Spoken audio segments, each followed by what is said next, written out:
तू मला नकोय ना पुढचे 7 जन्म तू. जास्त शिल्लकपणा करू नका.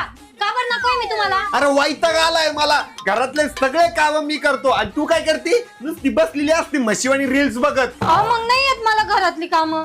हा बाई म्हणूनच नकोय मला तू. आणि मला सांग, मला न विचारता तू वडाच्या झाडाला कस काय दोरा बांधला आणि कस काय मला 7 जन्मासाठी मागितलं? चुकलं माझं. काय गध माणूस आहे बाई हे. झाडाला बांधलेला दोराच काढून आणला. आणि काय हो, वडाच्या झाडाला तर लय दोरे बांधलेले राहता आणि तुम्हाला कसं माहिती की मी हाच दोरा बांधलेला आहे म्हणून? हारव ते पण आहे. कमी एखाद्या दुसऱ्याच माणसाचं भलं करून आलो का काय? बावळट माणूस. आता हा द्वारा परत बांधून येऊ का वडाच्या झाडाला? हा बांधून या. म्हणजे त्या बाईचा नवरा पुढचे 7 जन्म तुमचा नवरा होईल. माझा नवरा? मग आता काय करू का या द्वाराचं? लटकून फाशी घ्या त्या दोऱ्यानी.